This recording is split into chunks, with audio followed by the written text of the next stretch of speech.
Hello everyone, I hope आप सब स्वस्थ हैं, मस्त हैं एंड अपनी लाइफ को खूब एंजॉय कर रहे हैं। आज हम शुरुआत करने जा रहे हैं नियो क्लासिकल स्कूल की। आई नो वीडियो थोड़ी सी लेट आई है बट आई प्रॉमिस कि अब वीडियोस टाइम पर आएंगी and I apologise for that. अब अगर आपने क्लासिकल स्कूल थ्योरी नहीं पढ़ी है तो जाके जल्दी से प्लेलिस्ट में चेक कर लीजिए।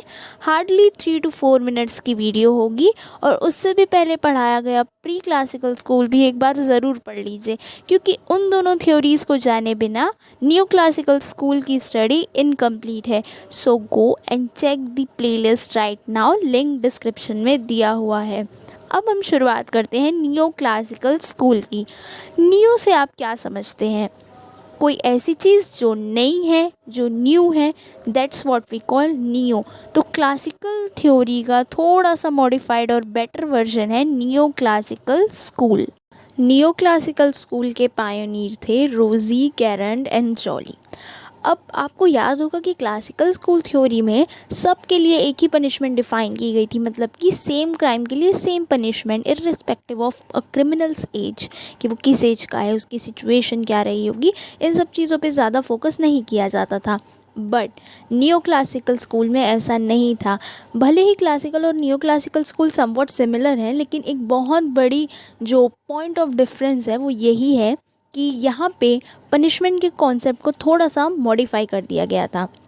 This theory laid emphasis mainly और सर्कमस्टेंसेस, कि आखिर क्या सिचुएशन रही होगी उस क्रिमिनल की which made him commit crime, क्या एज रही होगी उस क्रिमिनल की जिसने क्राइम कमिट किया है। इस थ्योरी का मानना था कि सेम क्राइम के लिए दो डिफरेंट एज के पर्सन्स को सेम पनिशमेंट नहीं दी जाएगी। जैसे कि अगर एक 12 साल के बच्चे ने मर्डर किया है तो उसकी पनिशमेंट अलग होनी चाहिए, और अगर एक 25 साल के आदमी ने मर्डर किया है तो उसकी पनिशमेंट भी अलग होनी चाहिए।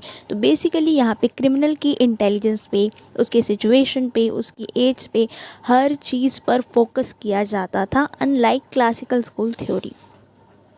और सबसे बड़ी बात, यहाँ एक रेसिडिविस्ट यानी कि रिपीटर को और एक ऑफेंडर को जो पहली बार क्राइम कमिट कर रहा है उसे भी सेम पनिशमेंट ना दिए जाने का पॉइंट भी रखा गया था।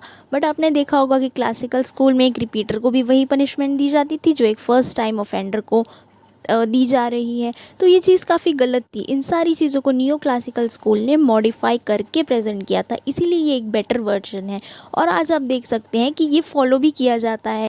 इसीलिए इस थ्योरी का ये मानना था कि जो पनिशमेंट की लीनियंसी है वो वेरी करती रहती है with the circumstances that criminal had, या फिर क्रिमिनल की एज, रेसिडिविज्म, इन सारी चीज़ों के साथ।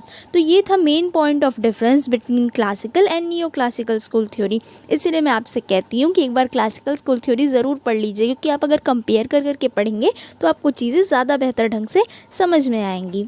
और एक बात, नियो क्लासिकल स्कूल थ्योरी जो थी थोड़ी ज़्यादा साइंटिफिक थी, इसीलिए ये आज भी फॉलो की जाती है। आपने देखा होगा कि बाल सुधार गृह, आई नो आपने इसके बारे में सुना होगा, जो जुवेनाइल डेलिक्वेंट्स होते हैं यानी कि 18 साल से कम के बच्चे, अगर वे कुछ क्राइम कमिट करते हैं तो उन्हें वो पनिशमेंट नहीं दी जाती जो एक एडल्ट को दी जाती है।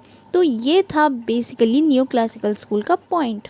बट अगेन एक सिमिलैरिटी जो दोनों ही थ्योरीज़ में आपको देखने को मिलेगी वो ये थी कि नियो क्लासिकल में भी यही माना जाता था कि पनिशमेंट ऐसी होनी चाहिए विच शुड आउटवेट द प्लेजर, जो कि एक क्रिमिनल को मिलता है while committing the crime. School ने फर्स्ट टाइम पनिशमेंट को इंडिविजुअलाइज किया था और यहाँ ये देखा गया था कि आखिर क्राइम करने के पीछे इंटेंशन क्या होता है क्रिमिनल का, क्योंकि ये ज़रूरी तो नहीं है कि हर बार अगर किसी पर्सन से क्राइम कमिट हुआ है तो उसका इंटेंशन ये करने का रहा हो।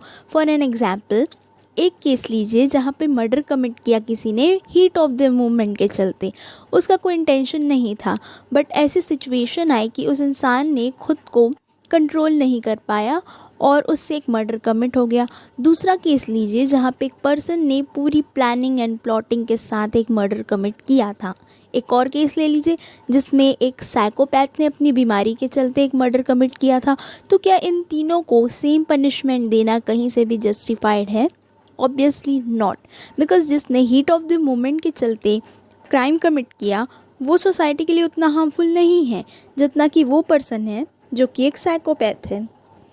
सिमिलरली वो पर्सन भी बहुत हार्मफुल है सोसाइटी के लिए, जिसने पूरी प्लानिंग प्लॉटिंग के साथ एक मर्डर को कमिट किया था। तो क्या इन तीनों को सेम पनिशमेंट देना अब भी आपको सही लगता है? Let me know in the comments below. Even neo classical school was based on free will, but यहाँ पर ये माना गया था कि एक माइनर, एक इडियट और एक इंसेन, ये डिफ्रेंशिएट नहीं कर पाते सही और गलत के बीच में। भले ही इनके द्वारा किया गया क्राइम उतना ही हार्मफुल हो सोसाइटी के लिए जितना कि एक एडल्ट, एक मैच्योर पर्सन द्वारा किया गया है। इसलिए ही ये मेन रीज़न था कि इनके लिए कुछ अलग पनिशमेंट का प्रावधान करने के बारे में सोचा गया था।